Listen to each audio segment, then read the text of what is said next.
Assalamualaikum warahmatullahi wabarakatuh. Alhamdulillah, pada kesempatan hari ini Bu Ani akan menceritakan kisah seorang yang soleh, yaitu Hamzah, penghulu para syuhada. Siapa pahlawan Islam yang paling teman-teman ingat? Ada Umar bin Khattab, ada Khalid bin Walid, ada Zaid bin Haritsah. Semua adalah pahlawan Islam, termasuk Hamzah ini. Dan masih ada nama-nama lain yang juga menjadi pahlawan Islam. Tapi Hamzah memiliki keistimewaan. Beliau adalah penghulu para syuhada. Dan Rasulullah pun memberi julukan kepadanya, yaitu Asadullah atau singa Allah. Hamzah ini adalah pamannya Rasulullah. Beliau itu masih saudara sesusuan dan hanya terpaut berbeda umur 1-2 tahun saja. Mereka hidup bersama, sangat mengenal Rasulullah. Hamzah pun sangat sayang pada Rasulullah. Ia mengetahui bahwa Rasulullah adalah orang yang benar dan jujur. Hamzah ini memiliki hobi berburu. Ia sangat mahir dengan berpanah. Dan dia juga lihai dalam memainkan pedang. Dan ketika Nabi Muhammad diangkat menjadi Rasul, Hamzah tidak langsung mengikutinya. Masih ada keraguan di dalam dirinya. Meski dia yakin bahwa Muhammad itu benar, tapi dirinya masih enggan meninggalkan tradisi Quraisy yang sudah melekat pada dirinya. Alhamdulillah, Allah melapangkan hati Hamzah untuk mau menerima Islam. Beliau akhirnya menjadi seorang Muslim dan memeluk agama Islam dan bertekad untuk menyerahkan seluruh hidupnya untuk Islam. Beliau akan menjaga dan melindungi Rasul dalam berdakwah. Hamzah pun ikut berhijrah bersama Rasul. Saat perang Badar pun, Hamzah ditunjuk Rasul sebagai komandan perang. Ia selalu berada di dekat Rasulullah dan melawan musuh dengan 2 pedangnya di kanan dan kiri. Ia berhasil membunuh 31 orang kafir Quraisy. Salah satu yang terbunuh adalah Abu Jahal.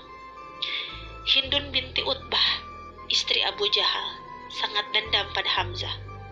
Pada perang Uhud, dia sengaja membayar seorang budak bernama Wahsy.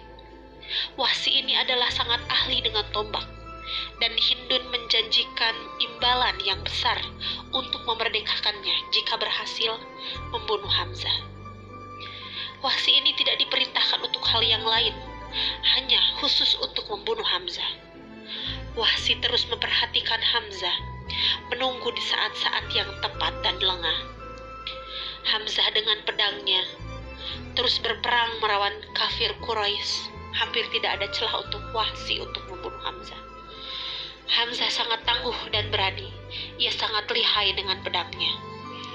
Saat tengah melawan musuh, Allah menakdirkan beliau terjatuh hingga tersingkaplah baju besinya. Wahsy yang memperhatikan sejak awal langsung meluncurkan tombaknya tepat pada bagian perut yang tersingkap baju besinya. Hamzah pun syahid. Wahsy lari dan langsung memberitahu Hindun untuk meminta imbalannya. Dendam dan amarah yang besar membuat Hindun melakukan hal yang tak wajar. Tubuh Hamzah pun yang telah mati ia robek dan ambil jantungnya. Dalam suatu riwayat dikatakan bahwa Hindun makan jantungnya Hamzah. Keadaan tubuh Hamzah, paman Rasulullah yang terkoyak, membuat Rasul sedih dan marah. Peristiwa ini membuat Rasul terpukul beberapa saat. Dan di masa selanjutnya, ketika Fatu Mekah dan Wahsy menyatakan masuk Islam, Rasulullah tak ingin melihat mukanya Wahsy. Hamzah adalah pahlawan perang Uhud. Meski di perang Uhud kaum muslimin kalah, Hamzah telah menunjukkan pengorbanannya. Ia serahkan segala kemampuan dan hidupnya untuk membela Islam. Karenanya Rasulullah pun mengatakan bahwa Hamzah adalah penghulu para syuhada di surga. Begitulah kisah Hamzah yang sangat-sangat soleh, setia kepada Rasulullah dan selalu menjaga Rasulullah. Mudah-mudahan dengan cerita yang Bu Ani kisahkan pada hari ini bisa menjadikan contoh dan tauladan bagi kita. Akhirul kalam. Assalamualaikum warahmatullahi wabarakatuh.